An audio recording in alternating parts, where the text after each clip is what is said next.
অভিরূপ দোহাই তোমার, শরীরটা আজকে আর দিচ্ছে না। প্লিজ প্লিজ আমাকে আজকে একটু রেহাই দাও, আমি মরে যাবো এবার। মরলে তো তুমি মুক্তি পাবে, কিন্তু আমি তো তোমাকে মুক্তি দেব না। তুমি আমার কেনা সম্পত্তি। আজ তোমাকে এমন ভাবে ছিঁড়ে খাবো যে কাল আয়নায় নিজেকে চিনতে পারবে না। সেই ভোর রাতে অভিরূপের পাশবিকতা সব সীমা ছাড়িয়ে গেল। ড্রাগসের নেশায় সে পারমিতাকে কেবল মারল না, বরং এক বিকৃত কামনার শিকার বানালো। পারমিতা একসময় জ্ঞান হারিয়ে ফেলল। তার মনে হলো সে কোনো এক অন্ধকার অতল গহ্বরে তলিয়ে যাচ্ছে।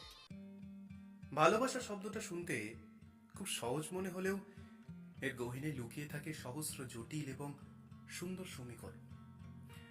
সমাজ যে ছকটা সম্পর্কের সংজ্ঞায় আমাদের অভ্যস্ত করে তুলেছে, অনেক সময় প্রকৃত ভালোবাসা সেই সীমানা ছাড়িয়ে অন্য কোনো দিগন্তে গিয়ে মেশে, যেখানে আকর্ষণ মানে কেবল বাহ্যিক রূপ নয়, বরং দুটি অসম বা অদ্ভুতভাবে মিলে যাওয়া আত্মার এক অঘোষিত টান।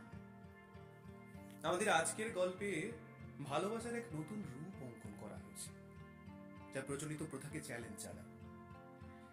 এখানে মানুষের মধ্যেকার সম্পর্কের গভীরতা কেবল সুন্দরের আরাধনা নয়, বরং একে অপরের অসম্পূর্ণতাকে পূর্ণতা দেওয়ার এক সাহসী প্রচেষ্টা। এটি কেবল একটি ওই প্রেমের গল্প নয়, বরং একটা সামাজিক বার্তা, যা আমাদের শেখায় যে যখন সমাজ সম্পর্কের বিচার করতে ব্যস্ত থাকে, তখন কিছু মানুষ নিঃশব্দে ভালোবাসার এক নতুন ইতিহাস লিখে যায়, যেখানে সহমর্মিতাই হলো সবচেয়ে বড় আকর্ষণ, আর পাশে থাকাই হলো পরম প্রাপ্তি। নমস্কার, গল্প ভার্স স্টুডিওতে আপনাকে স্বাগত। আজ থেকে শুরু হচ্ছে আমাদের নতুন সিরিজ মখমলের কারাবাস। লেখিকা সুস্মিতা গোস্বামী। অসংখ্য ধন্যবাদ লেখিকা সুস্মিতা গোস্বামীকে আমাদের এই প্রচেষ্টায় আমাদের সঙ্গে থাকার জন্য। ও হ্যাঁ, আপনাদের ভালোবাসায় আমাদের হাইপ বাটনটি চালু হয়ে গেছে, তাই গল্প শোনার শুরু থেকেই হাইপ বাটনটি প্রেস করুন, যাতে ইউটিউব আমাদের গল্প অন্যদের কাছে পৌঁছে দিতে পারে। আর হ্যাঁ, ধূমপান বা মদ্যপান করবেন না প্লিজ, এটা স্বাস্থ্যের পক্ষে ক্ষতিকর। তাহলে শুরু করা যাক। শুরু হচ্ছে আমাদের আজকের গল্প মখমলের কারাবাস, প্রথম পর্ব।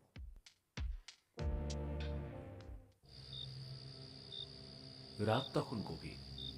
কলকাতার ব্যস্ত রাস্তাগুলো এখন নিঝুম, কিন্তু স্কাই ভিউ টাওয়ারের 21 তলার এই বিলাসবহুল পেন্ট হাউসটিতে বাতাস যেন ভারী হয়ে আছে এক চাপা আতঙ্কে। ড্রয়িং রুমের বিশাল ঝাড় লণ্ঠনের আলোয় কাচের আসবাবগুলো ঝিকমিক করছে, কিন্তু মেঝেতে ছড়িয়ে আছে দামি স্কচের ভাঙা বোতল আর কিছু রক্তের ছিটে। পারমিতা ঘরের এক কোণে মার্বেল পাথরের মেঝেতে কুঁকড়ে বসে আছে। তার পরনের নীল কাঞ্জিভরম শাড়িটা অবিন্যস্ত, আঁচলটা ছিঁড়ে ঝুলে পড়েছে। গলার দামি হীরের নেকলেসটা এক টানে ছিঁড়ে নেওয়া হয়েছে, যার ফলে তার গলায় লাল দাগ স্পষ্ট হয়ে উঠেছে। অভিরূপ, পারমিতার স্বামী। স্বামী বলার চেয়ে তাকে পশ্চাৎহম পশু বললে বেশি যুক্তিযুক্ত হয়। যাই হোক, তার চোখ দুটো এখন জবা ফুলের মতো লাল। নেশার ঘোরে টলতে টলতে সে পারমিতার দিকে এগিয়ে এসে বলে, এই শালি, উত্তর দিছিস না কেন? তোকে জিজ্ঞাসা করলাম না আমার সেই ছোট সিলভার কৌটোটা কোথায় রেখেছিস? ওটাতে ওটাতে আমার শান্তি থাকে রে হারামজাদি, শান্তি। পারমিতা দু হাতে মুখ ঢেকে ডুকরে কেঁদে উঠে বলে,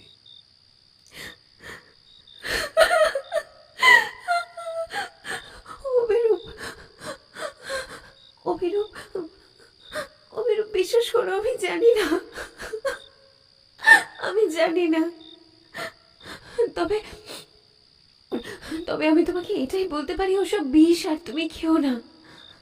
কাল কাল রাতেও তো তোমার বুক ধরফর করছিল। তুমি মরে যাবে অভিরূপ, প্লিজ। অভিরূপ বিকট শব্দে হেসে উঠে পারমিতার দিকে আরো ধেয়ে এসে বলে, আমি মরবো? আরে শালি, মরবি তো তুই। না না, তুই মরতে চাইবি, মরার জন্য প্রাণপণ ভিক্ষে করবি আমার কাছে, কিন্তু আমি তোকে মরতে দেব না, কারণ আমি তোকে নরক দেখাবো।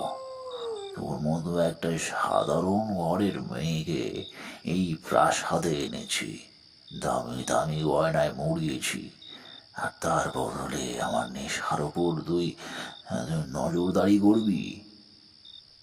কাল কাল রাতেও তোমার বুক ধরফর করছিল। দোহাই তোমার, তুমি মরে যাবে অভিরূপ, প্লিজ। আর অভিরূপ আচমকা নিচু হয়ে পারমিতার ডান হাতের কবজিটা চাপড়ে পড়ল। তার হাতের আঙুলের চাপে পারমিতার হাড় মড়মড় করে উঠল। হাতটা ছাড়ো, প্লিজ। ভেঙে যাবে, ভেঙে যাবে হাতটা, প্লিজ। ভেঙে গেলে পারলো শালা, তাহলে অন্তত ফোন করে তোর আদি খেতা করা মা বাবার কাছে নালিশ জানাতে পারবি না। বল বল, কোথায় লুকিয়েছিস প্যাকেটটা? পারমিতা উত্তর দেওয়ার আগেই অভিরূপ তার জ্বলন্ত সিগারটা পারমিতার ফর্সা পিঠের নিচের দিকে সজোরে চেপে ধরল। পারমিতা তীব্র আর্তনাদ করে মেঝেতে লুটিয়ে পড়ল। ও মা গো, ও মা গো, মরে গেলাম। মেরে ফেললো, মেরে ফেললো। কেউ বাঁচাও, কেউ বাঁচাও। কেউ আসবে না, এই দেওয়ালগুলো সাউন্ড প্রুফ, আর বাইরে থেকে লোকে জানে অভিরূপ মুখার্জি তার স্ত্রীকে কতটা সুখে রেখেছে। এই যে দাগটা দিলাম না, এটা আজীবন মনে রাখবি। তুই আমার কেনা গোলাম, নেশা যখন আমি পাবো না, তখন তোকেই ছিঁড়ে খেতে হবে। চল আমার সাথে তুই। অভিরূপ পারমিতাকে চুলের মুঠি ধরে হিড়হিড় করে টেনে নিয়ে চলল মাস্টার বেডরুমের দিকে। পারমিতার নখগুলো মেঝের মার্বেলে আঁচড় কাটছিল, কিন্তু নেশাসক্ত পশুর কাছে সেই আকুতি পৌঁছালো না। বন্ধ দরজার ওপার থেকে ভেসে আসতে লাগলো অসহায় নারীর কান্নার শব্দ, যা ঢাকা পড়ে যাচ্ছিল এসির যান্ত্রিক আওয়াজে। ঠিক 14 মাস আগের কথা। পারমিতার বাবা সত্যপ্রকাশ বাবু সেদিন বাড়িতে মিষ্টির হাঁড়ি নিয়ে ঢুকেছিলেন।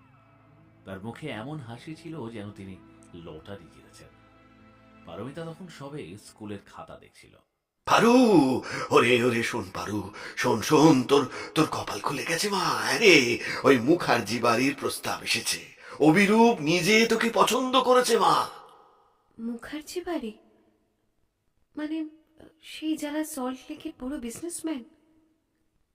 কিন্তু বাবা, আমরা তো সাধারণ মধ্যবিত্ত। ওনারা কেন? কেন আবার কি? তুই দেখতে অত সুন্দর, তোর গুণ আছে, আর অভিরূপ ছেলেটা তো হীরের টুকরো, মাসে নাকি কয়েক লাখ টাকা মাইনে, বিলেত ফেরত।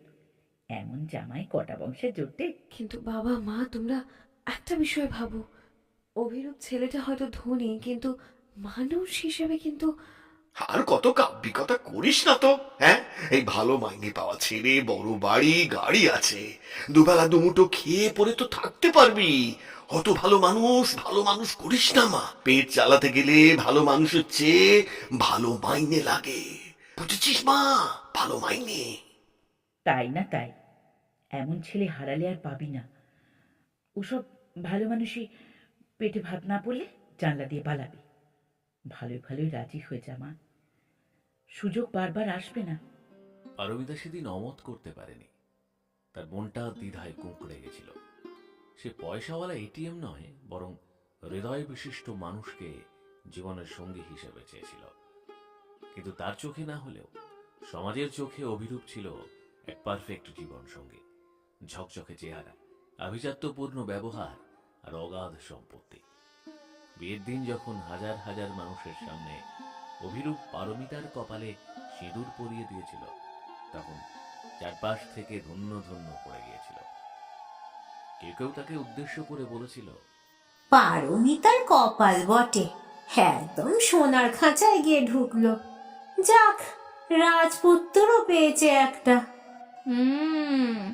ওর মা বাবার এবার যে দিন ফিরল, এমন বড়লোক জামাই থাকলে আর চিন্তা কি। বিয়ের প্রথম রাতেই পারমিতা প্রথম ধাক্কাটা খেয়েছিল। বাসর ঘরে ঢুকেই অভিরূপ কোনো কথা না বলে আলমারি থেকে একটা কাচের শিশি বের করে নেশা করতে শুরু করেছিল। পারমিতা অবাক হয়ে তাকাতেই অভিরূপের সেই ভদ্রলোক মুখোশটা খসে পড়েছিল সেদিন। দেখো পারমিতা, বাইরে আমার ইমেজ খুব ইম্পর্টেন্ট, কিন্তু ঘরের ভেতর আমি কি করি না করি তা নিয়ে প্রশ্ন করার সাহস দেখাবে না। আমি যা দেব তা খাবে, যা পড়তে বলবো তা পড়বে, ব্যাস। আর এখন আমার উত্তেজনা তোমাকে মেটাতে হবে, তাই কোনো ন্যাকামি আমি সহ্য করব না। নাও, এখন চুপচাপ নিজের শাড়ি গয়না খোলো। এতটা মনে পড়তেই পারমিতা ঘৃণায় চোখ বোঝে। সেদিনের থেকে এই পাশবিক অত্যাচার তার উপর রোজ রাতে চলে, এমনকি আজকেও হলো। কিন্তু কেউ নেই তাকে এই নরক থেকে উদ্ধার করার জন্য। জীবন্ত লাশ হয়ে থাকা ছাড়া আর কোনো উপায় তার নেই। ভোর 4টে, অভিরূপ এখন বিছানায় অঘরে ঘুমাচ্ছে। ড্রাগস আর মদের বিষক্রিয়ায় তার শরীরটা নির্জীব হয়ে পড়ে আছে। পারমিতা অতি কষ্টে মেঝে থেকে উঠে বাথরুমে গেল। আয়নায় নিজের প্রতিচ্ছবি দেখে সে নিজেই শিউরে উঠল। চোখের নিচে গভীর কালো দাগ, ঠোঁটের কোণ ফেটে রক্ত জমাট বেঁধে আছে। সে নিজের গায়ের চাদরটা সরালো, দেখলো রাতে দেওয়া সিগারেটের ছ্যাঁকার দাগটা এখন নীলচে হয়ে ফুলে উঠেছে। সে একটু বরফ নিতে যাচ্ছিল, এমন সময় ড্রয়িং রুমে তার ফোনটা বেজে উঠল। স্ক্রিনে ফুটে উঠেছে মা নামটা। পারমিতা গলা পরিষ্কার করে নিজেকে সামলে ফোনটা ধরল। পারমিতা ভেজা গলায় হাসি ফোটানোর চেষ্টা করে বলল, হ্যাঁ মা, বলো। এত ভোরে কেন? কিরে পারু, ঘুম ভাঙালাম নাকি রে? কাল জামাই ফোন করেছিল, বললো তোকে নাকি আগামী মাসে প্যারিসে নিয়ে যাচ্ছে ঘুরতে। আর শোন, কাল তোর মাসিমণিকে বলছিলাম, দেখ আমার মেয়ে কত সুখে আছে, দেখ তোর বাবা তো পাড়ায় মুখ উঁচু করে হাঁটে রে। হ্যাঁ মা, আমি তো খুব সুখে আছি। জামাইয়ের সম্মানটাই তো আসল। জানিস তো মা, মধ্যবিত্ত ঘরের মেয়েদের একটু মানিয়ে গুছিয়ে চলতে হয়। অভিরূপ একটু রাগী হতে পারে, কিন্তু দেখ কত যত্ন করে তোকে। কত দামি ফ্ল্যাট, গাড়ি, এসব কজন পায় বল? নিজের ভাগ্যকে ধন্যবাদ দিস মা। ফোনটা কেটে দিয়ে পারমিতা বাথরুমের দেওয়ালে মাথা রেখে টুকরে কেঁদে উঠেছিল। এই কি তার ভাগ্য! বাইরে থেকে সবাই তার রাজ সুখ দেখে, কিন্তু কেউ দেখে না তার গায়ের এই কালশিটে দাগগুলো। কেউ বোঝে না যে দামি সিল্কের শাড়ি দিয়ে শরীর ঢাকা যায়, কিন্তু আত্মার রক্তক্ষরণ বন্ধ করা যায় না। সে ড্রয়িং রুমের বিশাল জানালার কাছে গিয়ে দাঁড়ালো। পুরো কলকাতা শহরটা তার পায়ের নিচে, অথচ এই শহরেই তার মাথা গোজার মতো এমন কোনো জায়গা নেই যেখানে সে একটু নিঃশ্বাস নিতে পারে। সে যদি আজ বাড়ি ফিরে যায়, সমাজ বলবে, এত সুখে থেকেও মেয়েটার মন ভরল না, ঢং দেখে বাঁচি না। বিলাসবহুল ওই ফ্ল্যাটটি আসলে একটি জ্যান্ত কবরখানা, যেখানে প্রতি রাতে একটা জানোয়ার তাকে ছিঁড়ে খায়, আর প্রতি সকালে তাকে পারফেক্ট স্ত্রী হয়ে অভিনয় করতে হয়। সেদিন সকালে অফিসে যাওয়ার আগে অভিরূপ আয়নার সামনে দাঁড়িয়ে টাই বাঁধছিল, যেন কাল রাতে কিছুই হয়নি। অভিরূপ একদম শান্ত গলায়, যেন কিছুই ঘটেনি, এইভাবে বলে, শোনো পারমিতা, আজ রাতে আমার কোম্পানির কিছু বিদেশি ক্লায়েন্ট আসবে ডিনারে। খুব দামি লেহেঙ্গাটা পরবে আর হাসি মুখে থাকবে, যেন কেউ বুঝতে না পারে তোমার শরীর খারাপ। মনে থাকবে? থাকবে।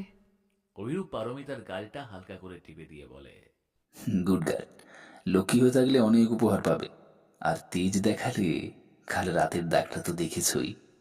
অভিরূপ দামি পারফিউম মেখে শীষ দিতে দিতে বেরিয়ে গেল। পারমিতা দাঁড়িয়ে রইল সেই শ্মশানের মতো নিস্তব্ধ ফ্ল্যাটটিতে। তার জীবনে কোনো রং নেই, কোনো আশা নেই। সে কেবল দিন গুনছে, হয় এই যন্ত্রণা শেষ হবে, না হয় সে শেষ হয়ে যাবে। সে জানতো না এই ঘন অন্ধকারের ওপারেই কেউ একজন আছে, যে বহু বছর ধরে তার খোঁজ করছে, কিন্তু সেই আলো পৌঁছাতে এখনো অনেক পথ বাকি। এখন কেবলই তার চারিপাশে বিষাক্ত নেশার গন্ধ আর লোহার খাঁচার নিঃশব্দ হাহাকার।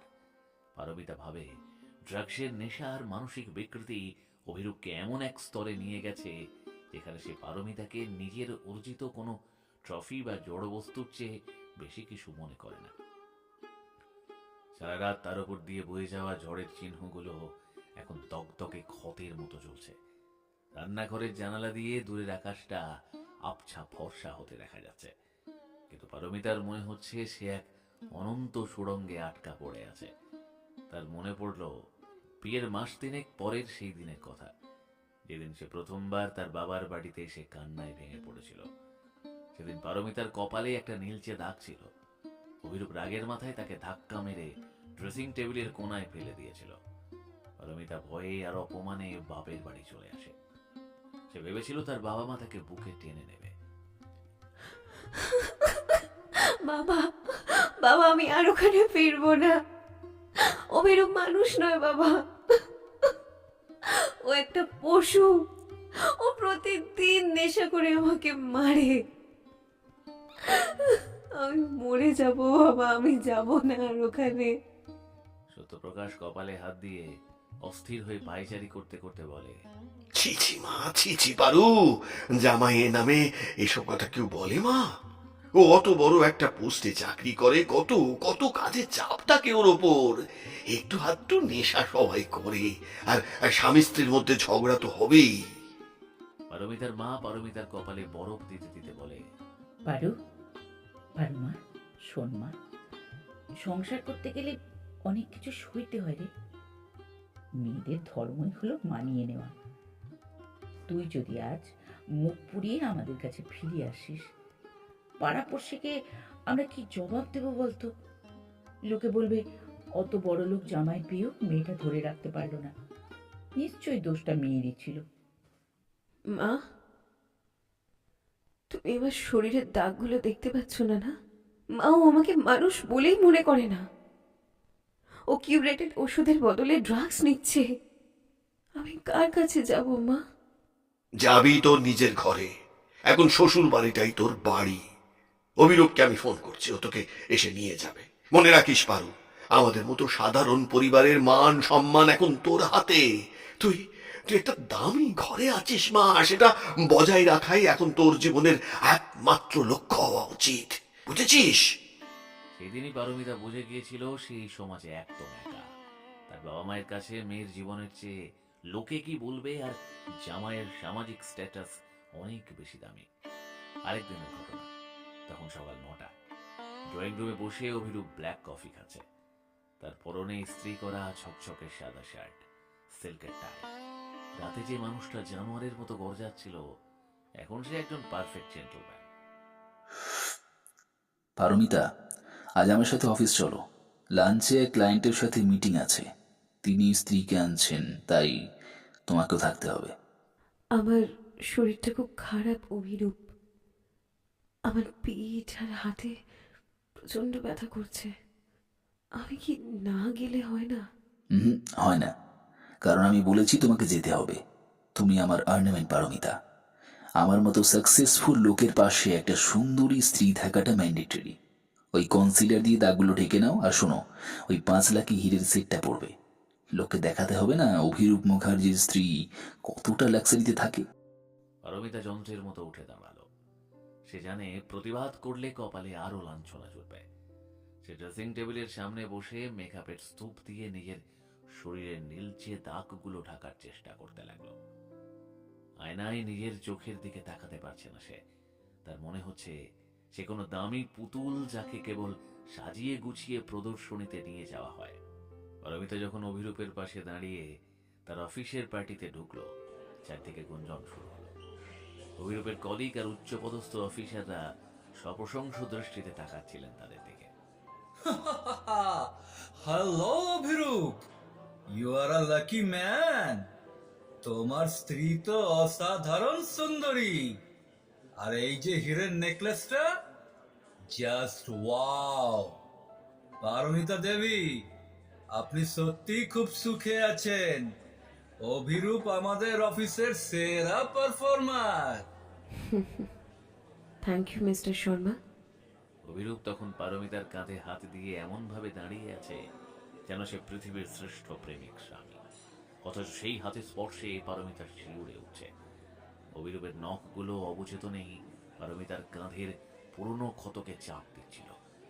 পারমিতা যন্ত্রণায় নীল হয়ে যাচ্ছিল, কিন্তু তাকে হাসতে হচ্ছিল।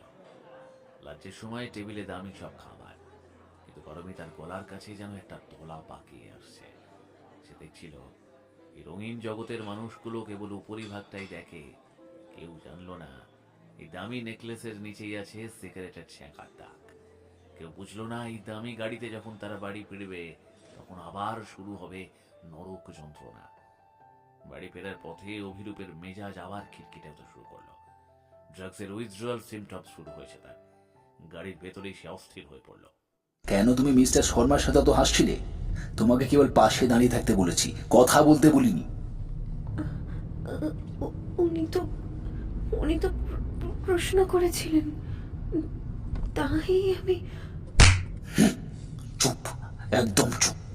বাড়িতে চলো, তোমাকে আজ আবার শিক্ষা দিতে হবে। বাড়িতে ঢুকেই অভিরূপ পারমিতাকে ধাক্কা দিয়ে বেডরুমের মেঝেতে ফেলে দিল। তার আলমারি থেকে ড্রাগসের সিরিঞ্জ বের করতে করতে সে বের করতে লাগলো। পারমিতা দেখলো অভিরূপের চোখগুলো মানুষের নয়, এক প্রেতের চোখ। সেদিন রাতে অভিরূপ তাকে মারধর করতে এক পর্যায়ে অজ্ঞান হয়ে পড়ে গেল। পারমিতা সারা রাত সেই মেঝেতেই পড়ে রইল। তার মনে হচ্ছিল এই পলেস্তারা খসা দেওয়ালগুলোই হয়তো তার শেষ সাক্ষী হবে। সে কাঁদতে ভুলে গেছে, তার চোখের জল শুকিয়ে গেছে। পরদিন সকালে পারমিতা কোনো মতে উঠে নিজেকে পরিষ্কার করলো। তার সারা শরীর থরথর করে কাঁপছে। অভিরূপ অফিসে বেরিয়ে যাওয়ার পর সে ড্রয়িং রুমের ব্যালকনিতে এসে দাঁড়ালো। 21 তলা থেকে নিজের পৃথিবীটাকে খুব ছোট মনে হয়। তার মনে হলো এক লাফে এই যন্ত্রণা শেষ করে দেওয়া যায় না। সে মোবাইলটা হাতে নিল। কল লিস্টে কেবল অভিরূপ আর বাবা মা, কিন্তু সে বুঝতে পারলো তার নিজের বলতে কেউ নেই। তার জগৎটাই চার দেওয়ালের মাঝে পৃষ্ঠ হয়ে যাচ্ছে। সে তার পুরনো দিনের ছবিগুলোর দিকে তাকালো। কলেজের সেই প্রাণবন্ত মেয়েটা আর এই জীবন্ত লাশটার মধ্যে কোনো মিল নেই। সেদিন বিকেলেই পারমিতা স্থির করলো সে একবার তার কোনো পুরনো বান্ধবীর সাথে কথা বলার চেষ্টা করবে। কিন্তু সে দেখলো অভিরূপ তার ফোনের সোশ্যাল মিডিয়া অ্যাপগুলোতেও পাসওয়ার্ড দিয়ে রেখেছে বা নিজের কন্ট্রোলে রেখেছে। সে বুঝতে পারলো সে কেবল শারীরিক নয়, মানসিকভাবেও বন্দী। অন্ধকার ঘনিয়ে আসছে। আবার একটা রাত, আবার সেই ড্রাগসের গন্ধ আর পশুর মতো চিৎকার। পারমিতা জানলার কাঁচের ওপর কপাল ঠেকিয়ে দাঁড়িয়ে রইল। তার মুক্তি কোথায়? কেউ কি আসবে তাকে এই নরক থেকে টেনে তুলতে, নাকি এই দামি অ্যাপার্টমেন্টটাই হবে তার সমাধি? রাত তখন গভীর। বাইরের শহরটা শান্ত হয়ে এলেও তাদের এই ফ্ল্যাটে বাতাস থমথম করছে। লিভিং রুমের দামি চামড়ার সোফায় আধ শোয়া হয়ে আছে অভিরূপ। তার চোখের মনে দুটো স্থির, হাতে একটা ছোট কাচের পাইপ। সারা ঘরে একটা উৎকট রাসায়নিক গন্ধ, ড্রাগসের ধোঁয়া। পারমিতা ডাইনিং টেবিলের এক কোণে মাথা নিচু করে বসে আছে। সে জানে এই ধোঁয়া যখন অভিরূপের মস্তিষ্কে পৌঁছাবে তখন শুরু হবে তার প্রাত্যহিক দুঃস্বপ্ন। কি হলো পারমিতা, ওভাবে মূর্তির মতো বসে আছো কেন? এসো, আমার পাশে এসে বসো। নাকি এখন আবার সেই ভদ্র মহিলা ভাবটা এসেছে? পারমিতা নড়ল না। তার বুক ধকধক করছে। সে জানে একটু পরেই এই শান্ত স্বরটা কর্কশ হয়ে উঠবে। কথা কানে যাচ্ছে না? নাকি মিস্টার শর্মার ওই পার্টিতে গিয়ে খুব ডানা গজিয়েছে? আমার কথা কি এখন আর তোমার পছন্দ হচ্ছে না? সে টলতে টলতে পারমিতার কাছে এসে তার থুতনিটা জোরে চেপে ধরল। পারমিতার মুখটা যন্ত্রণায় কুঁচকে গেল। অভিরূপের নখগুলো তার চামড়ায় বসে যাচ্ছে। অভিরূপ, অভিরূপ,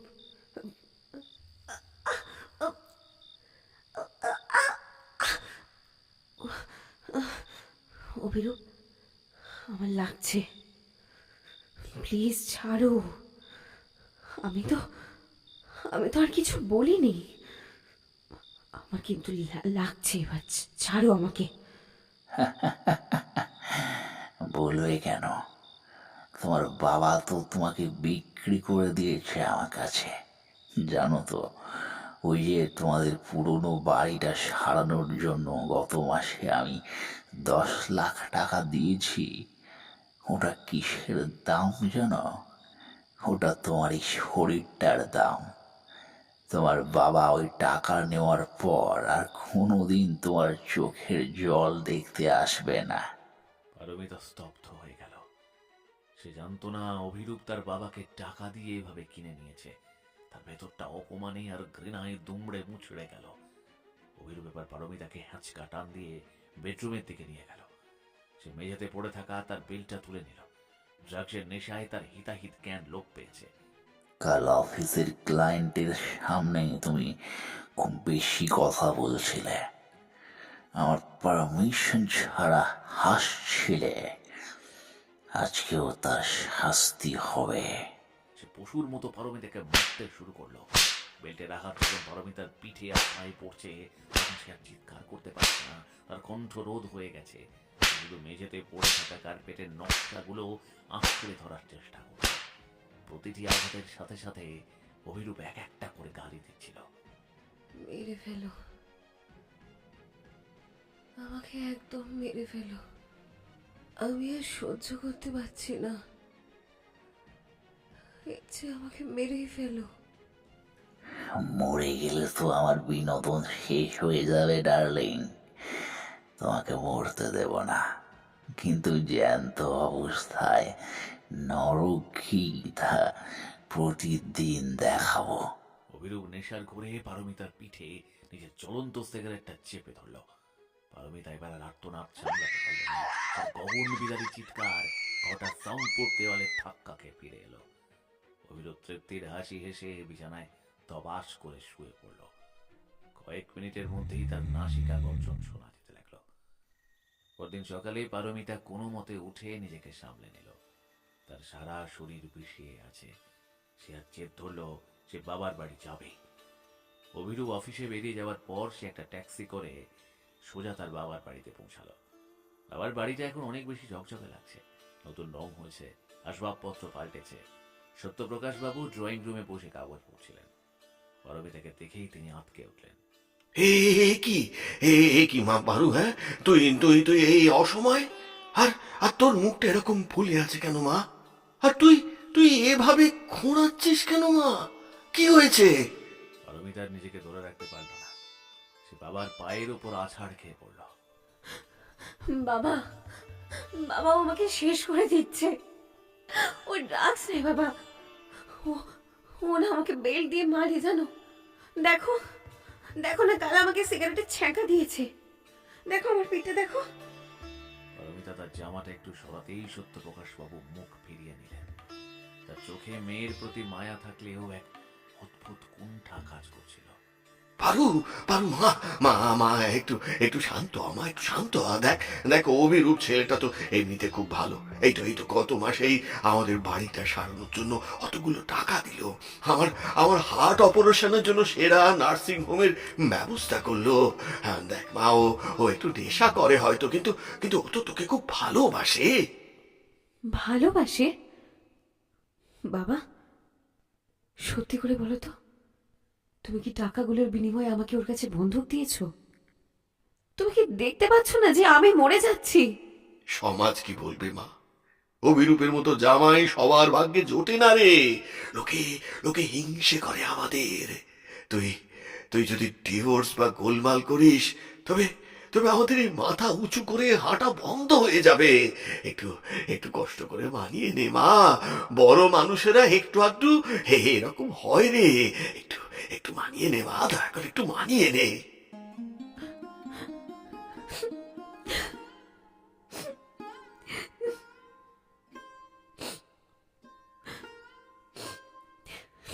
যেদিন আমার লাশ আসবে তোমার বাড়িতে, তুমি সেদিন টের পাবে।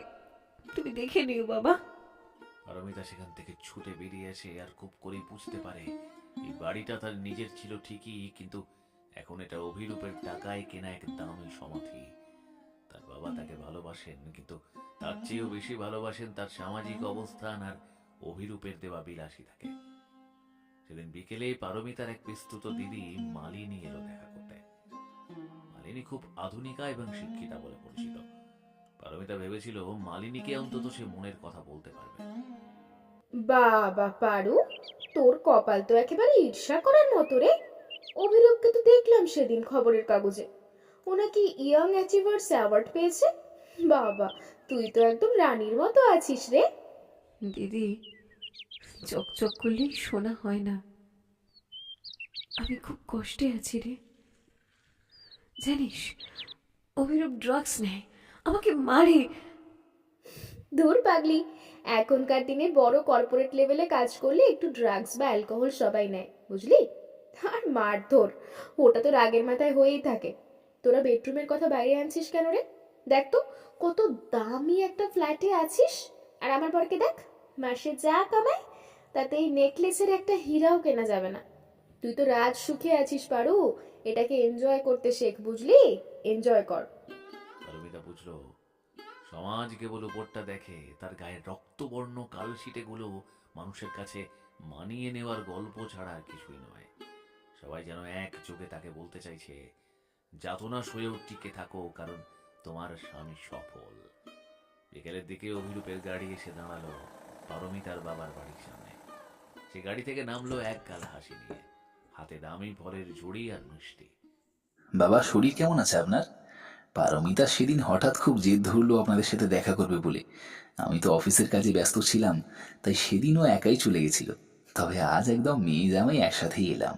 আরে আরে, না না না না বাবা, ও ঠিকই করেছে, ঠিকই করেছে। ঠিক আছে, ঠিক আছে, তোমরা তোমরা বসো বসো, চা জল খাবার খাও, আর এই দুপুরের খাবারটাও খেয়ে যাবে। না বাবা, আজ না, কাল ভোরে আমার একটা ফ্লাইট আছে, পারমিতাকে গুছিয়ে দিতে হবে। চলো পারমিতা। পারমিতা বাবার দিকে তাকালো। তার বাবার চোখে তখন অভিরূপের প্রতি কৃতজ্ঞতা উপচে পড়ছে। সত্যপ্রকাশ বাবু একবারও মেয়ের ভয়ার্ত চোখের দিকে তাকালেন না। গাড়িতে ওঠার পর অভিরূপের হাসিটা সঙ্গে সঙ্গে মুছে গেল। সে ড্রাইভারের উপস্থিতিতেই পারমিতার উরুতে জোরে একটা চিমটি কাটল। খুব তো নালিশ করতে গেছিলে, কাল রাতে ডোজটা কি কম হয়ে গেছিল? বাড়িতে চলো, আজ তোমাকে দেখাবো কার বাবার কত ক্ষমতা। পারমিতা জানলার কাছের বাইরে তাকিয়ে রইল। রাস্তার হকার, রিক্সাওয়ালা সবাইকে তার চেয়ে বেশি সুখী মনে হতে লাগলো। সে ভাবল, কেন সে পড়াশোনা করে নিজের পায়ে দাঁড়ালো না? কেন সেই ভালো ঘর আর ভালো বরের ফাঁদে পা দিল? সেদিন রাতে অভিরূপ তাকে ঘরের কোনায় ফেলে পশুর মতো ছিন্ন ভিন্ন করে দিল। পারমিতা আর প্রতিবাদ করল না। সে কেবল পাথরের মতো পড়ে রইল। তার মনে হলো সে মারা গেছে, কেবল তার শরীরটা এখনো নিঃশ্বাস নিচ্ছে। সেদিন গভীর রাতে যখন সারা শহর নিঝুম, পারমিতা তার ফোনটা হাতে নিল। সে ফেসবুক বা হোয়াটসঅ্যাপে যাওয়ার সাহস পাচ্ছিল না। সে শুধু তার ডায়েরিটা বের করে এক কোণে লিখল, আমি কি কোনোদিন মুক্তি পাবো না? বাইরে বৃষ্টির ঝাপটা লেগে গেছে।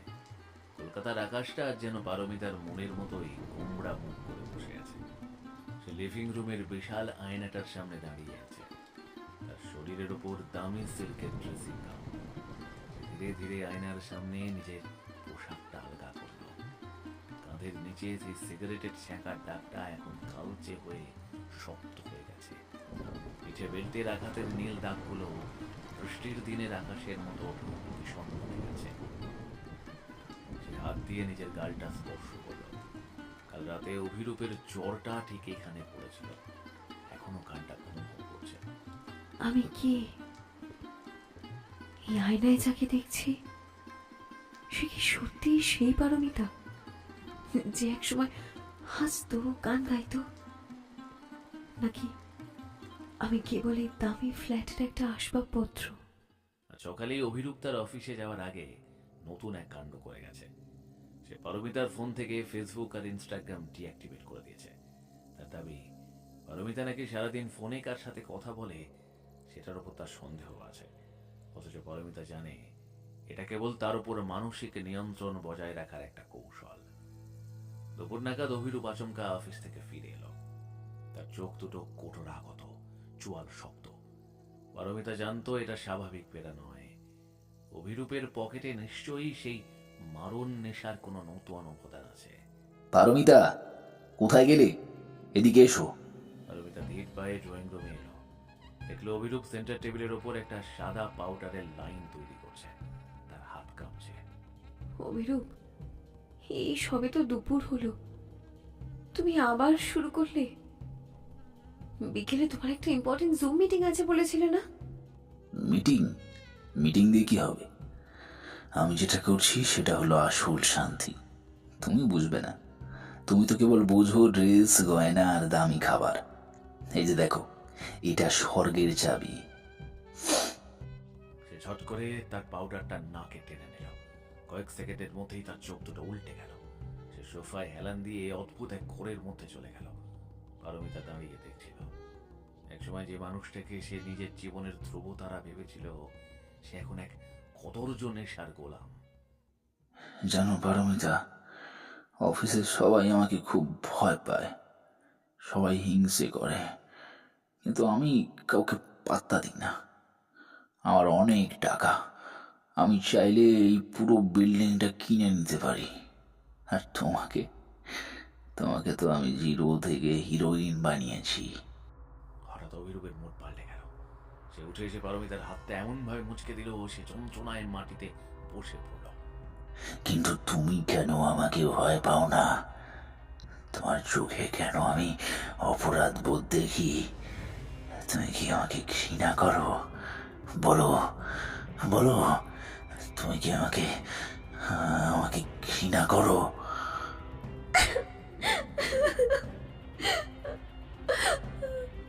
আমি তোমাকে ঘৃণা করতে চাই না অভিরূপ, আমি শুধু শান্তিতে থাকতে চাই। আমাকে প্লিজ আমার মতো করে থাকতে দাও। তোমার মতো থাকা? আমার টাকায় খেয়ে দিয়ে আবার নিজের মতো থাকা? ভুলো না পারমিতা, তোমার অস্তিত্ব আমার নেশার ধোঁয়ার মতো। আমি ফু দিলেই তুমি উড়ে যাবে। বিকেলের দিকে পারমিতার ছোট ভাই পিনাকি এলো। পিনাকি ইঞ্জিনিয়ারিং পড়ছে, আর তার সেমিস্টার ফি এর একটা বড় অংশ অভিরূপ দেয়। পিনাকিকে দেখে পারমিতা একটু আশার আলো দেখলো। সে ভেবেছিল ভাইকে অন্তত সে তার যন্ত্রণার কথা বুঝিয়ে বলতে পারবে। পিনাকি ড্রয়িং রুমে বসে অভিরূপের দেওয়া দামি গেমিং ল্যাপটপটা দেখছিল। দিদি, জামাইবাবু তো দারুণ মানুষ। আমাকে এই ল্যাপটপটা গিফট করেছেন আর বলেছে আমার হায়ার স্টাডিজের জন্য স্কলারশিপের ব্যবস্থাও করে দেবে। সত্যি দিদি, তোর ভাগ্যটা খুব ভালো। পিনু, তুই ল্যাপটপ দেখছিস? তুই আমার এই হাতের দাগগুলো দেখতে পাচ্ছিস না? না, কাল রাতে ও আমাকে বাথরুমে আটকে রেখেছিল, আমি নিঃশ্বাস নিতে পারছিলাম না রে। পিনাকির মুখটা মুহূর্তের জন্য গম্ভীর হলো, কিন্তু তার চোখ ছিল সেই দামি ল্যাপটপের দিকেই। দিদি, জামাইবাবু একটু ড্রিঙ্ক করে জানি। আরে, বড় বড় কর্পোরেট হাউসে তো এসব চলে, বল। তুই একটু বেশি রিয়াক্ট করছিস না? দেখ, উনি আমাদের ফ্যামিলির জন্য এত করছেন, বাবার অপারেশন, আমার পড়াশুনো।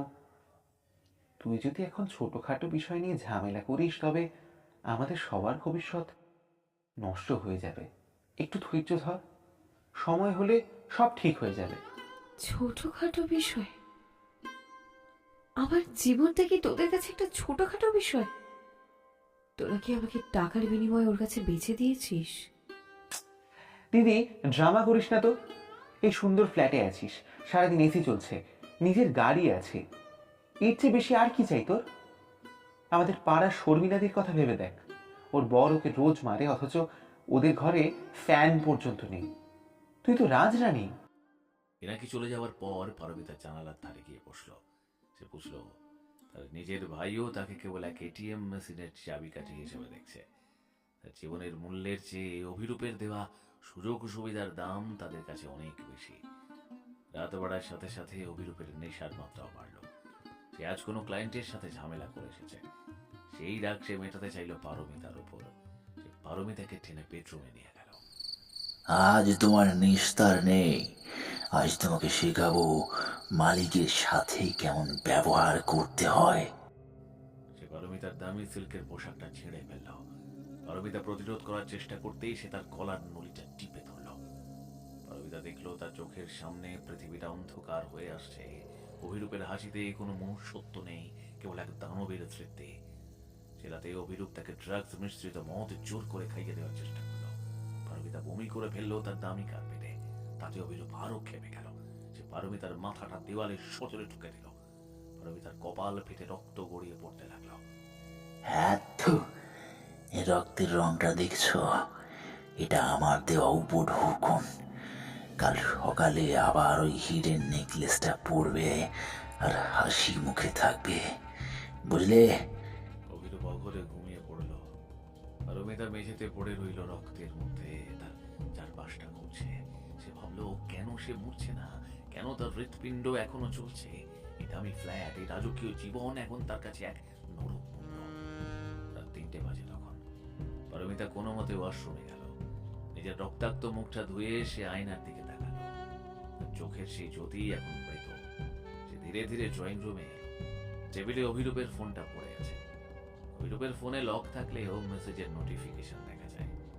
পারমিতা দেখলো অভিরূপের ফোনে তার অফিসের কোনো মহিলার মেসেজ আসছে, you are great today. Paramita অবাক হলো না। যে মানুষটা ড্রাগস আর মারে বিশ্বাসী, তার কাছে বিশ্বস্ততা আশা করা বৃথা। সে নিজের ফোনটা লুকানো জায়গা থেকে বের করলো। অভিরূপ জানতো না যে পারমিতার কাছে একটা পুরনো ছোট্ট ফোন আছে, যা সে বাড়ির কাজের মাসির মাধ্যমে লুকিয়ে রেখেছিল। সে ফোনটা অন করলো। কোনো সিম নেই, কেবল ওয়াইফাই এর মাধ্যমে সে মাঝে মাঝে খবর দেখার চেষ্টা করে। হঠাৎ তার মনে হলো সে কি কাউকে জানাবে তার এই যন্ত্রণার কথা, কিন্তু কে আছে তার? বাবা মা তো টাকার কাছে বিক্রি, ভাই তো ল্যাপটপে মগ্ন। বন্ধু? বিয়ের পর অভিরূপ তাকে আর কারোর সাথে যোগাযোগ রাখতে দেয়নি। সেদিন ভোরে সে গুগল সার্চে গিয়ে লিখলো how to live a toxic marriage, কিন্তু সার্চ রেজাল্ট আসার আগেই সিগন্যাল চলে গেল। পারমিতা জানলার বাইরে অন্ধকার আকাশের দিকে তাকিয়ে রইল। সে অনুভব করলো তার ভেতরটা পুরোপুরি ফাঁকা হয়ে গেছে। সে একা, ভয়ঙ্কর ভাবে একা। 21 তলা থেকে নিচে তাকালে মানুষের মাথাগুলো পিঁপড়ের মতো লাগে। পারমিতার মনে হলো এই পৃথিবীটা একটা মস্ত বড় নাটক, যেখানে অভিরূপের মতো শয়তানেরা হিরো সেজে ঘুরে বেড়ায়, আর পারমিতার মতো মেয়েরা দামি শাড়ির নিচে নিজের পচন ঢেকে রাখে। সেদিন সকালে সূর্য উঠলেও পারমিতার ঘরে কোনো আলো প্রবেশ করল না। সে কেবল মেঝের জমাট বাঁধা রক্তের দাগটা এক দৃষ্টে দেখতে লাগলো। সে জানতো না এই রক্তের প্রতিটি ফোঁটা আসলে তার বিদ্রোহের বীজ বপন করছে। গত কয়েকদিনের অত্যাচারে পারমিতার শরীরটা এখনো অসহায়। ব্যথার বোধটাও যেন ভোঁতা হয়ে গেছে। সে এখন আর কাঁদে না, শুধু শূন্য দৃষ্টিতে জানালার বাইরে ধূসর আকাশটার দিকে তাকিয়ে থাকে। তার মনে হয় সে আসলে এই বাড়ির কোনো মানুষ নয়, বরং এক সাজানো শোপিস, যার গায়ে ধুলো জমলে অভিরূপ তাকে ঘষে মেজে পরিষ্কার করে, আবার রাগ হলে আছাড় মেরে ভেঙে ফেলে। আজ সকাল থেকেই অভিরূপের মেজাজটা অন্যরকম। সে অফিসে যায়নি। ঘরের পর্দাগুলো টেনে দিয়ে সে এক অন্ধকার পরিবেশ তৈরি করেছে। তার ল্যাপটপে অদ্ভুত সব নীল ছবি। ড্রাগসের নেশায় তার মস্তিষ্ক এখন কোনো এক বিকৃত স্তরে পৌঁছে গেছে। পারমিতা, এখানে এসো, আমার কাছে বসো। পারমিতা ভয়ে সিঁধিয়ে গেল। এই শান্ত অভিরূপ শয়তানের চেয়েও বেশি ভয়ঙ্কর। সে ধীর পায়ে সোফার কাছে যেতেই অভিরূপ তাকে ল্যাং বেড়ে তাকে মেঝেতে ফেলে দিল।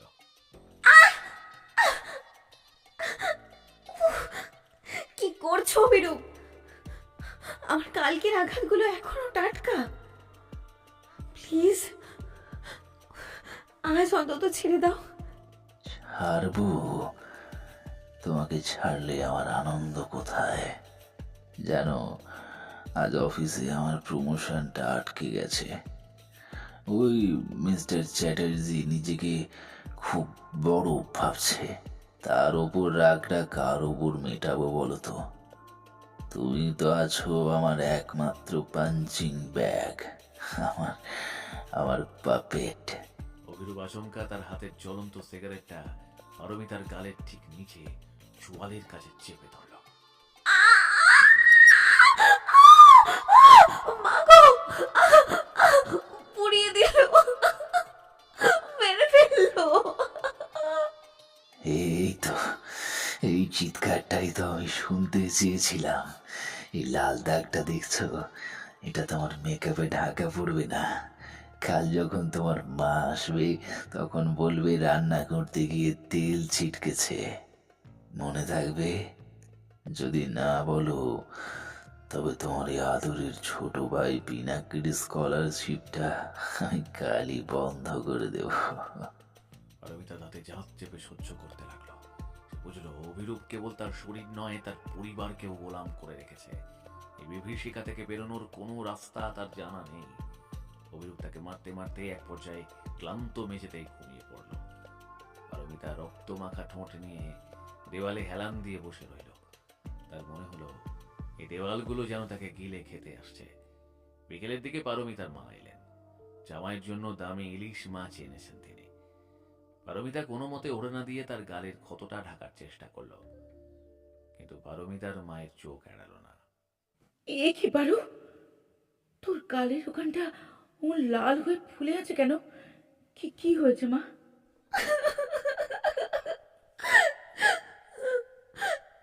মা, ওটা তেল ছিটকানোর দাগ নয়, ওইরূপ আমাকে সিগারেট দিয়ে পুড়িয়ে দিয়েছে মা। ও ড্রাগস নেয়, ওরা ও আমাকে পাগল করে দেবে। মা প্লিজ আমাকে এখান থেকে নিয়ে চলো, আমি আর পারছি না, আমি মরে যাব মা এবার। পারমিতার মায়ের মুখে একটা অদ্ভুত জড়তা দেখা দিল। তিনি মেয়ের ক্ষতের দিকে একবার তাকালেন, তারপর ড্রয়িং রুমের দামি সোফা, ঝকঝকে ঝাড় লণ্ঠন আর অভিরূপের সাফল্যের মেডেলগুলোর দিকে তাকালেন। পারু মা, একটু ধৈর্য ধর মা। জামাইয়ের এখন কাজের খুব চাপ, ও বোধহয় একটু বেশি টেনশনে আছে জানিস। আর শোন, কাল ওই পিনু বলছিল তোর ল্যাপটপটা নাকি খুব ভালো কাজ করছে। জামাই না থাকলে আমাদের এই সংসারটা কি চলতো?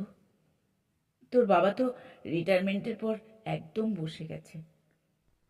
মা তুমিও? টাকার কাছে আমার জীবনের কোনো দাম নেই? ও আমাকে পশুর মতো মারে মা। তুমি দেখবে আমার পেটটা, একবার দেখো। না না মা, দেখাস না মা, আমার বুকটা ফেটে যাবে মা। কিন্তু কি করব বল, সমাজে মুখ দেখাবো কি করে? তোর পিসিরা কি বলবে বলতো? অত বড় ঘর থেকে মেয়েটা ফিরে এসেছে। মানিয়ে নে মা, মানিয়ে নে। একটু নেশা ভাঙ সব পুরুষই তো করে। ও তোকে ফেলে তো দেয়নি, কত গয়না দিচ্ছে, বিদেশে ঘোরাচ্ছে। এর চেয়ে বেশি আর কি চাস? মা চলে গেলেন। পারমিতা পাথরের মতো দাঁড়িয়ে রইল। সে প্রতি মুহূর্তে প্রমাণ পাচ্ছে যে এই পৃথিবীতে সে সম্পূর্ণ নিঃসঙ্গ। তার জন্মদাত্রী মাও তাকে এই নরককুণ্ডে পড়তে দেখতে রাজি, যদি সেই নরকটা দামি হীরা আর সিল্ক দিয়ে মোড়ানো থাকে। রাত 10টা। অভিরূপ আবার বেরিয়ে গেছে, হয়তো কোনো গোপন আড্ডায়, নতুন কোনো ড্রাগের খোঁজে। পারমিতা একা। বিশাল ফ্ল্যাটটা যেন এক শ্মশান। সে আয়নার সামনে গিয়ে দাঁড়ালো। তার প্রতিচ্ছবিটা যেন তাকে ধিক্কার দিচ্ছে। সে ড্রয়ার থেকে তার লুকানো ঘুমের ওষুধের ফাইলটা বের করলো। অনেকদিন ধরে সে একটা একটা করে জমিয়েছিল। আজ তার জীবনের শেষ রাত। এই অপমানের চেয়ে মৃত্যু অনেক বেশি শান্তির। সে ডাইনিং টেবিলের ওপর এক গ্লাস জল নিয়ে বসলো। তার হাত কাঁপছে। সে একটা চিঠি লিখতে চাইলো তার বাবার উদ্দেশ্যে, কিন্তু কোনো শব্দ খুঁজে পেল না। কি লিখবে? ও লিখলো, বাবা তোমার জামাইয়ের স্ট্যাটাসটা ধরে রেখো, আমি চলে গেলাম। পারমিতা মুঠো ভর্তি ঘুমের ওষুধ নিল। তার চোখের জল এখন বাঁধ ভেঙেছে। সে ভাবল 21 তলা থেকে ঝাঁপ দেওয়াটা কি বেশি সহজ হবে? না, তাতে শরীরে খুব আঘাত লাগবে। তার চেয়ে ঘুমিয়ে পড়াটাই ভালো। সে জানালার কাছে গেল। নিচে শহরটা আলোর মালা পরে সেজেছে। কত মানুষ আসছে, কথা বলছে। অথচ এই উঁচু দালানে এক নারী তার জীবনের শেষ সিদ্ধান্ত নিতে চলেছে। ক্ষমা করে দিও ঈশ্বর, আমি লড়তে চেয়েছিলাম, কিন্তু কেউ আমার পাশে দাঁড়ালো না। এই সোনার খাঁচাটা খুব শক্ত, এটা আমি ভাঙতে পারলাম না। সে ওষুধগুলো মুখের কাছে নিয়ে গেল। ঠিক সেই মুহূর্তে তার ফোনের ভাইব্রেশন মোডে থাকা স্ক্রিনটা চলে উঠল। সেই পুরনো ফোনটা, যাতে কোনো সিম নেই, কিন্তু ওয়াইফাইয়ের সিগন্যালটা তখন পূর্ণ মাত্রায়। পারমিতা ওষুধগুলো হাত থেকে নামিয়ে রাখলো না, কিন্তু অবচেতনেই তার চোখ গেল স্ক্রিনের দিকে।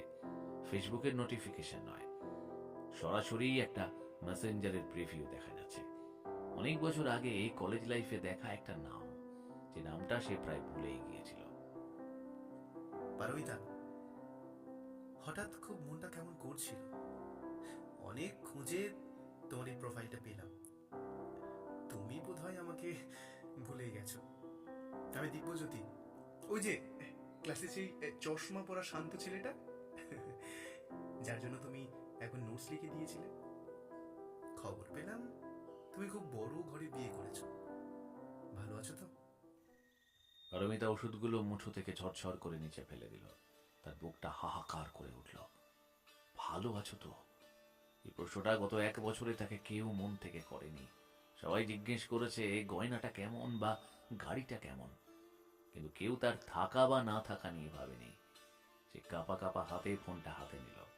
দিব্যজ্যোতির প্রোফাইল পিকচারটা ঝাপসা চোখে দেখার চেষ্টা করলো। সেই পরিচিত চাহনি, সেই সারল্য। দিব্যজ্যোতি জানতো না যে সে ঠিক যে মুহূর্তে মেসেজটা পাঠিয়েছে তখন পারমিতা মৃত্যুর দোরগোড়ায় দাঁড়িয়ে। পারমিতা টাইপ করতে চাইলো, কিন্তু তার হাত চলছে না। সে শুধু দেখলো আরো একটা মেসেজ এলো। জানি রাত অনেক হয়েছে, তুমি হয়তো খুব সুখী এক দাম্পত্য জীবনে মগ্ন। ডিস্টার্ব করলাম না? তবে জেনে রেখো, কোনো একদিন যদি মনে হয় পুরনো কোনো বন্ধুর সাথে কথা বলার দরকার, আমি আছি। তোমার মতো ভালো একটা মেয়ে যেন সবসময় ভালো থাকে, এটাই আমার ঈশ্বরের কাছে একমাত্র প্রার্থনা। পারমিতা সোফার উপর লুটিয়ে পড়ে হাউ হাউ করে কেঁদে উঠল। সে ওষুধের ফাইলটা লাথি মেরে ফেলে দিল খাটের তলায়।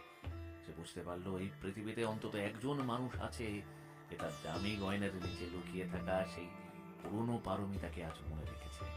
মৃত্যু নয়। পারমিতার মনে হলো সে যেন আবার একটু শ্বাস নিতে পারছে। সে জানতো না দিব্যজ্যোতি তাকে একদিন একতরফা ভালোবাসত। সে জানতো না এই দিব্যজ্যোতি হবে তার আসন্ন যুদ্ধের প্রধান সেনাপতি। অন্ধকার ঘরটায় ফোনের স্ক্রিনের নীল আলোটা তখন পারমিতার চোখের জলের সাথে মিলে এক অদ্ভুত আভা তৈরি করছিল। রাত তখন 3টে। মেঝেতে ছড়িয়ে পারমিতার হাতের মুঠো থেকে ছিটকে পড়া সেই মরণঘাতী ঘুমের ওষুধগুলো। জানলার বাইরে কলকাতার নিয়ন আলো ঝিকমিক করছে, কিন্তু ঘরের ভেতরে ফোনের নীলচে আলোটা পারমিতার ফ্যাকাশে মুখে এক অদ্ভুত আভা তৈরি করছে। দিব্যজ্যোতির সেই সামান্য কটি কথা, ভালো আছো তো? নিস্তব্ধ ঘরে ঝড়ের মতো ছেড়ে পড়েছে। পারমিতা ফোনটা বুকে জড়িয়ে ধরে সোফার উপর কুটিসুটি মেরে পড়ে রইল। গত কয়েক ঘন্টার মানসিক চাপ আর মৃত্যুর মুখ থেকে ফিরে আসার ক্লান্তি তাকে আচ্ছন্ন করে ফেলেছে। পারমিতা চোখের জল এখনো বাঁধ নিয়েছে। মনে করার চেষ্টা করলো কলেজ জীবনের সেই দিনগুলোর কথা। দিব্যজ্যোতি, ক্লাসের সেই লাজুক ছেলেটা যে সবসময় পেছনের বেঞ্চে বসে থাকতো। জামার হাতাগুলো একটু লম্বা থাকতো আর চোখে থাকতো মোটা ফ্রেমের চশমা। পারমিতা তখন ছিল প্রাণ চঞ্চল, বন্ধুদের মধ্যমণি। দিব্যজ্যোতি কোনোদিন তার সামনে এসে কথা বলেনি, কেবল কোনো নোটস দরকার হলে কাঁচুমাচু হয়ে দাঁড়াতো। আর এই নারক যন্ত্রণা আর একাকিত্বের মাঝে দিব্যজ্যোতির উপস্থিতি যেন মরুভূমিতে এক ফোঁটা বৃষ্টির মতো। ভাবতে লাগলো, এই পৃথিবীতে কি আদৌ কোনো মানুষ তার খবর নেওয়ার জন্য আছে, নাকি এটাও কোনো বিভ্রম? এই 1 বছরে সে বিশ্বাস করতে ভুলে গেছে। অভিরূপ তাকে শিখিয়েছে যে পৃথিবীটা কেবল আদান প্রদান আর ক্ষমতার জায়গা। ভালোবাসা বলে কিচ্ছু নেই, আছে কেবল অধিকার।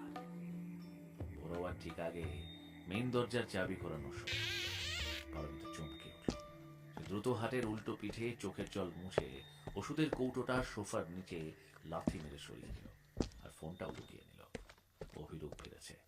তার হাঁটার শব্দেই বোঝা যাচ্ছে সে আর চরম নেশার করে আছে। ও, তুমি এখনো জেগে এসো?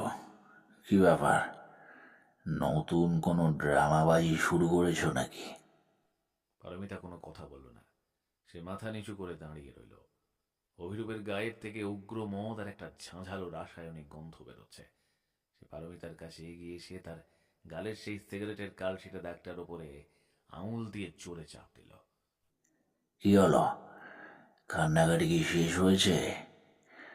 মনে রেখো পারমিতা, তোমার এই চোখের জলের কোনো মূল্য নেই আমার কাছে। আজ আমি একটা ডিল হেরেছি, কোটি টাকার ক্ষতি হয়েছে। সেই রাগটা যদি তোমার ওপর না মেটাই তবে আমার শান্তি হবে না। অভিরূপ, দোহাই তোমার, শরীরটা আজকে আর দিচ্ছে না। প্লিজ প্লিজ আমাকে আজকে একটু রেহাই দাও, আমি মরে যাবো এবার। মরলে তো তুমি মুক্তি পাবে, কিন্তু আমি তো তোমাকে মুক্তি দেব না। তুমি আমার কেনা সম্পত্তি। আজ তোমাকে এমন ভাবে ছিঁড়ে খাবো যে কাল আয়নায় নিজেকে চিনতে পারবে না। সেই ভোর রাতে অভিরূপের পাশবিকতা সব সীমা ছাড়িয়ে গেল। ড্রাগসের নেশায় সে পারমিতাকে কেবল মারল না, বরং এক বিকৃত কামনার শিকার বানালো। পারমিতা একসময় জ্ঞান হারিয়ে ফেলল। তার মনে হলো সে কোনো এক অন্ধকার অতল গহ্বরে তলিয়ে যাচ্ছে। পরদিন সকালে যখন পারমিতার জ্ঞান ফিরল, সে দেখলো সে বেডরুমের মেঝেতে পড়ে আছে। অভিরূপ স্নান করে রেডি হচ্ছে অফিসে যাওয়ার জন্য। আয়নায় নিজেকে দেখে সে শীষ দিচ্ছে, যেন গত রাতে সে কোনো অপরাধী করেনি। পারমিতা, মেঝে থেকে ওঠো, কাজের মাসি আসবে এখনই। আর শোনো, আজ বিকেলে আমার কোম্পানির রিনিউয়াল ফাংশন। তোমাকে লাঞ্চের পর পার্লারে পাঠিয়ে দেব। ওই পিঠের আর ঘাড়ের দাগগুলো যেন কোনোভাবে না দেখা যায়। দামি সিল্কের ঢাকা ব্লাউজ পরবে। সমাজে আমার মান সম্মান তোমার এই শরীরের ওপর নির্ভর করছে, মনে থাকে যেন। পারমিতা কোনো উত্তর দেওয়ার শক্তি পেল না। সে অতি কষ্টে উঠে বাথরুমে গেল। শাওয়ারের ঠান্ডা জলের নিচে দাঁড়িয়ে সে কেবল নিজের পচনশীল জীবনটাকে অনুভব করতে লাগলো। জল যখন তার পিঠের কালশেটেগুলোতে পড়ছিল, সে যন্ত্রণায় কুঁকড়ে যাচ্ছিল। কিন্তু আজ তার মনে এক অদ্ভুত জেদ কাজ করছিল। সে আয়নার দিকে তাকিয়ে নিজেকে বলল, না, আমি মরবো না, আমি লড়বো। ড্রেসিং রুম থেকে তার সেই লুকানো ফোনটা বের করলো। দিব্যজ্যোতির মেসেজটা এখনো সেখানে জল করছে। সে কাঁপা কাঁপা হাতে টাইপ করলো, চিনতে পেরেছি দিব্য, কেমন আছো? আমি আসলে খুব একটা ভালো নেই। অনেকদিন পর তোমার মেসেজ দেখে অবাক হলাম। তুমি এখন কোথায়? মেসেজটা সেন্ড করেই সে ফোনটা আবার লুকিয়ে ফেলল। তার বুক ধড়ফড় করছিল। সে জানতো না অভিরূপ জানতে পারলে তাকে আজই মেরে ফেলবে। বিকেলে ফাংশনের হলে যখন পারমিতা পৌঁছালো, তখন সে আবার সেই সাজানো রাজকন্যা। অভিরূপ তাকে সবার সামনে পরিচয় করিয়ে দিচ্ছে। Meet my wife Paramita. ও আমার শক্তি। ও না থাকলে আমি আজ এই পজিশনে আসতাম না। লোকেদের হাততালি আর প্রশংসার মাঝে পারমিতা কেবল হাসির অভিনয় করে যাচ্ছিল। কিন্তু তার ব্যাগ ভর্তি দামি মেকআপের আড়ালে ছিল সেই ক্ষতবিক্ষত শরীর। সে ভাবছিল, এই মানুষগুলো কি জানে যে এই উজ্জ্বল হাসির পেছনে কতটা আর্তনাদ লুকিয়ে আছে? ফাংশনের ফাঁকে পারমিতা একবার ওয়াশরুমে যাওয়ার বাহানায় লুকিয়ে তার ফোনটা বের করলো। দেখলো দিব্যজ্যোতির উত্তর এসেছে। আমি এখন ব্যাঙ্গালোরে একটা ভালো চাকরি করছি। হঠাৎ তোমার কথা খুব মনে পড়লো, তাই খোঁজ নিলাম। আচ্ছা, তুমি ভালো নেই বললে কেন পারমিতা? বড় মানুষের ঘরের বউ হয়েও তোমার মনে শান্তি নেই? যদি কখনো মন হালকা করতে ইচ্ছে করে বলতে পারো, আমি আছি। পারমিতা ফোনের স্ক্রিনের দিকে তাকিয়ে রইল। দিব্যজ্যোতি কিছুই জানে না। সে জানে না যে পারমিতা এই মুহূর্তে এক নরকে দাঁড়িয়ে আছে। পারমিতা টাইপ করতে চেয়েছিল যে তার স্বামী ড্রাগস নিয়ে তাকে মারে, কিন্তু সে পারল না। তার হাত কেঁপে গেল। সে শুধু লিখল, সব কথা ফোনে বলা যায় না দিব্য। আমি মরে যেতে চেয়েছিলাম আজ ভোরে, কিন্তু তোমার মেসেজটা দেখে কেন যেন মনে হলো কেউ তো অন্তত আমাকে মনে রেখেছে। পারমিতার কাছে থেকে মরে যেতে চেয়েছিলাম পড়ে দিব্যজ্যোতি দিশে হারা হয়ে যায়। সে লেখে, কি হয়েছে পারমিতা? প্লিজ আমাকে খুলে বলো সব। না না, দরকার নেই। আমি তোমার সাথে দেখা করতে চাই। তুমি বলো কবে, কোথায় দেখা করলে তোমার সুবিধা হবে, বলো। পারমিতার ফোনের স্ক্রিনটার দিকে তাকিয়ে পাথরের মতো বসে রইল। সে ভাবতেও পারেনি যে তার এই সামান্য কথা দিব্যজ্যোতিকে এতটা দিশেহারা করে দেবে। কেউ তার সাথে দেখা করতে চায়, এই নরক থেকে তাকে কেউ উদ্ধার করতে চায়। পারমিতার চোখে জল এলেও এবার মনে একটা অদ্ভুত জোর এলো। সে বুঝতে পারলো এই দুঃসময়ে তার পাশে অন্তত কোনো একজন মানুষ আছে। পারমিতা যখন দিব্যজ্যোতির মেসেজটা পড়ছে, ঠিক তখনই অভিরূপের গলার স্বর। সে দ্রুত ফোনটা লুকিয়ে নেয়। সে জানে না এরপর কি হবে, কিন্তু সে এক মুহূর্তের জন্য একটা লম্বা শ্বাস ফেললো আর মনে মনে ভাবলো, দিব্যজ্যোতি কি সত্যি আসবে? আর যদি আসে তবে এই বিশাল ক্ষমতার অধিকারী অভিরূপের হাত থেকে সে কি আমাকে বাঁচাতে পারবে, নাকি আমার সাথে সাথে দিব্যজ্যোতিও শেষ হয়ে যাবে? মখমলের কারাবাস সিরিজের প্রথম পর্বটি আপনাদের কেমন লাগলো তা আমাদের কমেন্ট বক্সে অবশ্যই জানাবেন।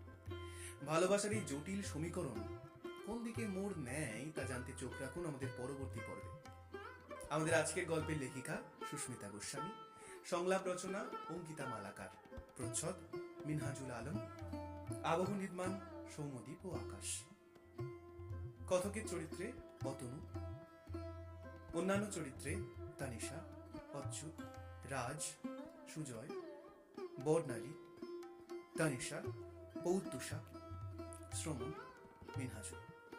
আপনাদের কাছে অনুরোধ, প্লিজ আমাদের চ্যানেলটিকে সাবস্ক্রাইব করুন এবং লাইক ও কমেন্ট করে যেতে ভুলবেন না।